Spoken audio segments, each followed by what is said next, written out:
अस्सलाम वालेकुम dear students. आज की वीडियो में मैं आप लोगों के साथ थर्मोडायनामिक्स में पास्ट पेपर के एमसीक्यूज डिस्कस करूंगा टेम्परेचर और काइनेटिक एनर्जी के रिलेशन में से। इससे पहले मैंने प्रेशर और काइनेटिक एनर्जी के रिलेशन में से एमसीक्यूज डिस्कस किए थे।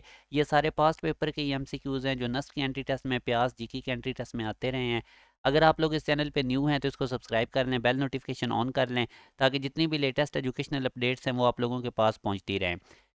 इसके अलावा मैंने जैसे कि आप लोगों को पहले भी बताया था कि नस्ट NET 4 का हम एक ऑनलाइन सेशन स्टार्ट करने जा रहे हैं। ये 20 अप्रैल से स्टार्ट होगा। बड़ा कम्प्रीहेंसिव ये आप लोगों का सेशन होगा, जिसके अंदर आप लोगों को बड़े डिटेल लेक्चर्स डिलीवर किए जाएंगे और आप पास्ट पेपर के क्वेश्चंस के थ्रू आप लोगों की मैक्सिमम प्रैक्टिस करवाई जाएगी। और ये इतना कम्प्रीहेंसिव लेक्चर्स होंगे कि आप लोगों के प्यास जीके और जो बाकी यूनिवर्सिटीज़ हैं उनके एंट्री टेस्ट की भी प्रिपरेशन हो जाएगी। ये पेड सेशन होगा, इसमें लिमिटेड सीट्स हैं। आप लोग 20 अप्रैल से पहले पहले कोशिश करें अपनी सीट रिज़र्व करवा लें। इस दिए गए कॉन्टैक्ट नंबर पर रब्ता करके आप लोग तमाम डिटेल ले सकते हैं। और हम स्टार्ट करते हैं आज का लेक्चर। सबसे पहला क्वेश्चन हमारे पास है कि ratio of RMS velocity of oxygen and hydrogen at given temperature. तो ये रेशियोज हमें गिवन है। अब हमें पता है कि RMS जो वेलोसिटी होती है वो गैस के मॉलिक्यूलर मास के इन्वर्सली प्रोपोर्शनल होती है उसके रूट के साथ। तो यहाँ से अब आप देख सकते हैं कि अगर मैं इनकी रेशियो निकालूँ ऑक्सीजन और हाइड्रोजन की RMS वेलोसिटी की, तो अब ऑक्सीजन का मॉलिक्यूलर मास इसी तरह इन्वर्स रिलेशन बनेगा और VO2/VH2 इसी तरह MH2/MO2 रूट के साथ ये रिलेशन। आई होप कि अब आपको समझ आ गया, क्योंकि वेलोसिटी और मॉलिक्यूलर मास का इन्वर्स रिलेशन है। अब मैं इनकी वैल्यूज़ प्लग इन करता हूँ। मॉलिक्यूलर मास हाइड्रोजन का 2 होता है, ऑक्सीजन का 32 होता है, और ये 1/16 हो जाएगा, रूट से बाहर आके 1/4, जो कि हमारे पास 1:4 बनेगी। नेक्स्ट क्वेश्चन में हम देखते हैं the temperature of a gas is increase from 27 degree to 127 degree, the ratio of their mean kinetic energy. अब याद रखें टेम्परेचर और काइनेटिक एनर्जी में डायरेक्ट रिलेशन होता है। जो टेम्परेचर के अंदर रेशियो होगी वही काइनेटिक एनर्जी की होगी। और टेम्परेचर अब हमारे पास इंक्रीज हो रहा है 27 से 127 डिग्री सेंटीग्रेड। अगर इसको केल्विन में करें तो ये 300 से 400 केल्विन का इंक्रीज आया है। तो अब अगर मैं इनकी रेशियो निकालूं तो 300 को 400 पे डिवाइड करूंगा तो ये 3/4 रेशियो बनेगी, जो कि काइनेटिक एनर्जी की भी यही रेशियो हो गई। जैसे कि मैंने स्टार्ट में बताया था कि टेम्परेचर और काइनेटिक एनर्जी का आपस में डायरेक्ट रिलेशन है। तो यूँ हमारे पास डेल्टा ऑप्शन। नेक्स्ट क्वेश्चन में अब हम देखते हैं according to the kinetic theory which one of the following relation is true. तो ये हमने टेम्परेचर और काइनेटिक एनर्जी का एक रिलेशन पढ़ा हुआ है, आप लोगों की बुक में भी लिखा हुआ था, T=2/3 K into half mv²। ये एवरेज काइनेटिक एनर्जी है। अब बेसिकली बोल्ट्जमैन कांस्टेंट के ये फर्दर इक्वल होता है R/NA के। तो अगर के जगह उसकी वैल्यू प्लग इन की जाए R/NA, और ये NA ऊपर चला जाएगा तो हमारे पास रिलेशन बनेगा 2NA/3R।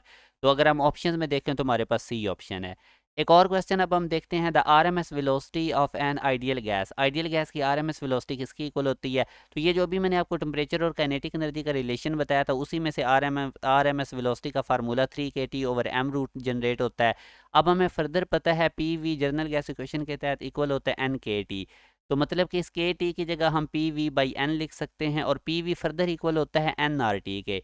तो जब आप लोग ये वैल्यूज़ प्लग इन करेंगे तो फाइनल हमारे पास RMS वेलोसिटी का एक ये भी फार्मूला होता है 3RT/m रूट। तो इसको भी आप लोगों ने याद रखना है, और यूँ हमारे पास बीटा ऑप्शन है। तो ये फार्मूला आप लोगों ने डायरेक्ट भी याद रखना है।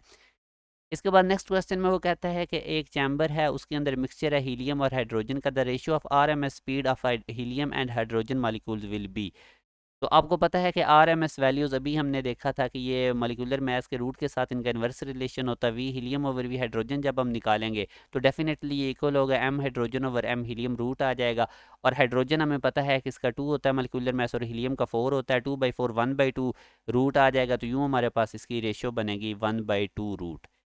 इसी तरह एक और क्वेश्चन अब आप देखते हैं which of the following having highest RMS velocity at same temperature and pressure. तो अभी मैंने आप लोगों को बताया था कि RMS वेलोसिटी और मॉलिक्यूलर मास का रूट के साथ इन्वर्स रिलेशन होता है। जिसका मॉलिक्यूलर मास कम होगा उसकी RMS वेलोसिटी ज़्यादा होगी। तो सबसे कम मॉलिक्यूलर मास हाइड्रोजन का है तो इसकी RMS वेलोसिटी हाईएस्ट होगी। तो यूँ हमारे पास अल्फा ऑप्शन है। तो ये आप लोगों के पॉसिबल जितने भी MCQs टेम्परेचर और काइनेटिक एनर्जी के रिलेशन में से पास पेपर में आते रहे हैं नस जी की प्यास में, वो मैंने आप लोगों के साथ डिस्कस किए हैं।